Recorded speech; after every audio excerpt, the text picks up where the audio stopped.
Olá Brasil, chegando aqui com vocês, pessoal, com um assunto de relevância. Hoje eu quero falar sobre acredite em você.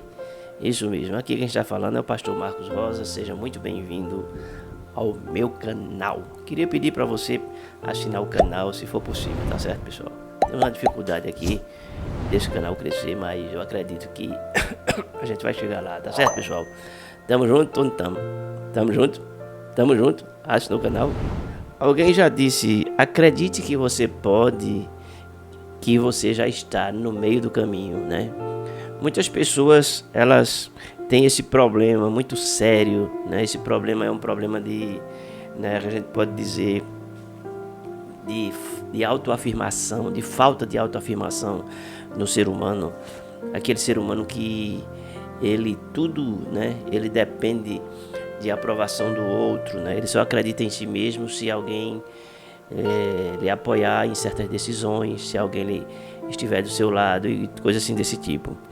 A gente observa que os grandes cientistas, né, as pessoas que fizeram a diferença no mundo, nas gerações, né, passadas e atuais, são pessoas que muitas vezes elas viveram solitariamente. Caiu um negócio aqui por trás, eu vou escutar a zoada.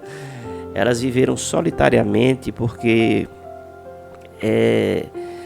elas tinham uma missão, né? Elas tinham uma convicção, ou seja, elas seguiram em frente, né? Ou seja, de uma forma inabalável. Thomas Edison, que é o inventor da lâmpada, me parece que é esse mesmo, não é? Alguém chegou para ele e disse, ele testou 10 mil vezes, fez 10 mil testes. E alguém chegou para ele e disse assim, olha, você fracassou 10 mil vezes. Ele respondeu e disse, não, eu aprendi 10 mil vezes de fazer a coisa. Ou seja, muitas pessoas, elas têm uma dificuldade muito grande de acreditar em si mesmas, né? Às vezes começa uma coisa e não termina.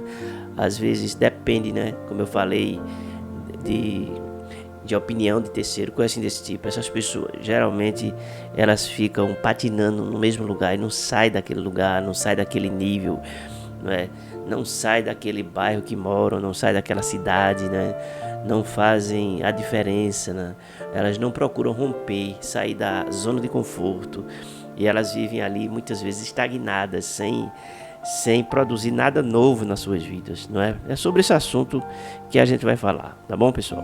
No livro de Juízes, no capítulo 6, versículo 12, diz assim, então o anjo do Senhor lhe apareceu e lhe disse, o Senhor é contigo, homem valoroso. Eu não sei se você já passou por essa situação, né? Ou se você já viu alguém passar, que tudo dá errado na sua vida. Tudo tá dando errado, as coisas não acontecem, as coisas não progridem, não se desenvolvem. É perda de um lado, é perda do outro, situações de adversidades e tudo mais. Eu estou ainda com rinite alérgica. E coisas assim desse tipo, pessoal, né? Entendeu o que eu estou querendo dizer? Então, se você acredita em você, você já andou a metade do caminho. Muitas pessoas, elas colocam toda a responsabilidade na mão de Deus e elas não entendem, não compreendem que elas têm um grande papel a desenvolver em relação a tudo, né, naquela geração que ela vive, que ela convive, né? Ou seja, Deus faz a parte dele, pessoal, mas claro, nós temos que fazer a nossa parte. Quando Deus falou com Gideão estava numa situação de crise terrível, não é? Justamente pelo fato, né? Havia ali uma consequência. Eu sempre digo, Deus às vezes ele permite certas coisas para nos ensinar, mas muitas vezes a gente provoca, né, algumas coisas e mesmo assim Deus ele vem para nos livrar. São coisas diferentes, mas acontece, né? O que acontece? Gideão, ele estava vendo toda a situação, né? O caos em que ele estava inserido, né?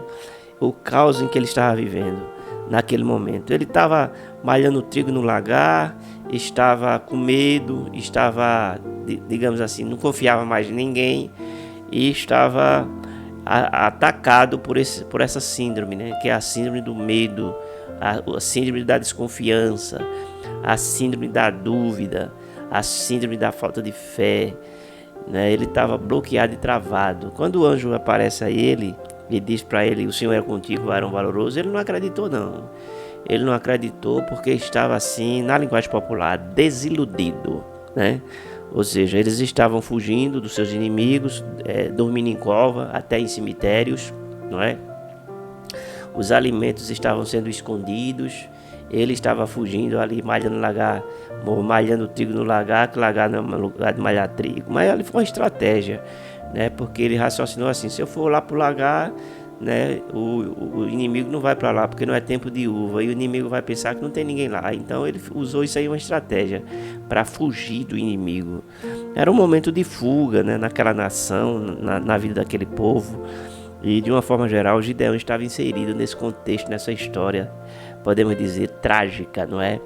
Quando o anjo fala assim: o Senhor é contigo, ele não acreditou, não. Ele não acreditou de jeito nenhum. Ele chamou ele de valoroso, ele não estava se sentindo valoroso, né? Mesmo assim, muitas vezes a gente não se sente valoroso, ou corajoso, ou forte o suficiente para enfrentar a questão, né? A situação, aquele problema que a gente está vivendo, né? Então foi isso que aconteceu com ele. Ele não estava acreditando nele mesmo. É isso mesmo que aconteceu. E aí o que acontece foi que o anjo diz assim que ele estava sendo escolhido para livrar o povo da mão dos midianitas naquela geração. Ele fez prova de Deus. Imagina só, uma pessoa fazendo prova de Deus. Será que ele estava incrédulo? Ele fez prova de Deus. Deus ali se revelou e ele creu, né? E ali foi tudo, aconteceu coisas boas na vida dele. Mas é assim, pessoal, ele se abriu, né? Ele se abriu para viver o plano, o propósito, a vontade e a direção de Deus na sua vida. Quando a pessoa se abre, Deus conserta o que tem para consertar, Deus alinha o que tem para alinhar, Deus faz coisas grandes na vida do ser humano. Agora, quando a pessoa não se abre, pessoal, as coisas vão ficando difíceis, mais difíceis, não é? A pessoa se apega àquela religiosidade e ativismo que nem soma e nem diminui, também nem vai para frente nem vai para trás. A pessoa fica... Só um minutinho, pessoal. A pessoa fica estagnada, isso mesmo, é isso que a religiosidade faz. Em outro contexto, né, a gente vê pessoas aí sofrendo, pessoas padecendo, pessoas indo para o fundo do poço, pessoas que nunca saem daquela situação, né? Nunca saem daquele nível, né? Pessoas que estão sempre padecendo, sofrendo, pessoas que estão sempre passando necessidade, pessoas que estão sempre... Aí quando você vai examinar, você observa que essas pessoas, elas não fazem por onde. Tem aquele Paulo Vieira, ele diz uma frase muito importante. Ele diz assim: cada um tem a vida que merece. E é verdade. Quando você vai ver, a pessoa não tem um tempo, 24 horas, aí o que é que ele faz daquele tempo, não é?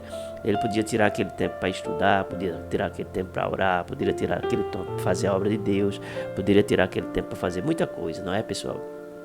Mas muitas vezes as pessoas se perdem no tempo e não tem tempo para fazer mais nada, porque o tempo dela não é um tempo de qualidade, é um tempo que é um desperdício, é um desperdício.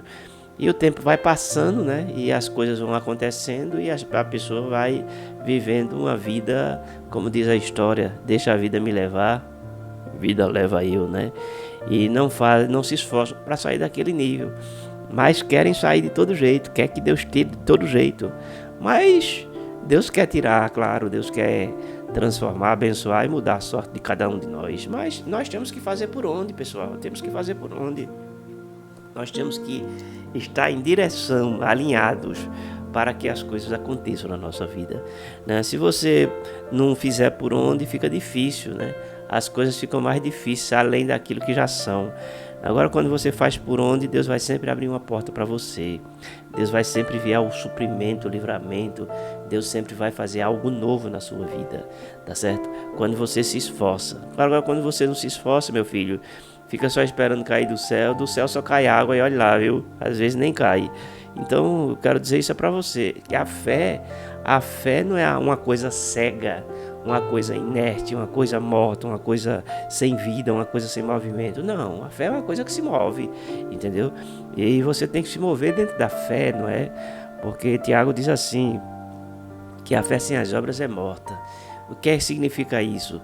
Significa você ter atitude, você agir, você se mover, se movimentar, você, enfim, estar dentro de um propósito, entendeu o que eu estou querendo dizer? Estar dentro de um sonho, de um projeto e correr atrás Não correr atrás, que se for correr atrás não chega nunca. Mas eu digo assim, estar lutando, né, pela realização de alguma coisa que vai mudar a sua vida, que vai transformar a sua vida, sua casa, sua família, o meio em que você vive, não é? E você saia da estagnação, isso mesmo. Deixe de estar perdendo tempo aí com novela, deixe de estar perdendo tempo. Talvez você nem vá até desassinar o canal, que você não vai gostar disso não. Mas eu vou falar assim mesmo, entendeu? Deixe de estar perdendo tempo com essas novelas aí, deixe de estar perdendo tempo com essas minisséries, essas séries que nunca se acaba, sabe? Essas coisas aí que não somem nada na sua vida, não melhoram em nada. Sabe, pessoal? Procure estudar, procure se esforçar, procure lutar por um objetivo na sua vida, para que sua vida mude. É isso mesmo que eu queria falar. Tá certo, pessoal? Vou ficando por aqui. Beijo no coração. E a gente se vê.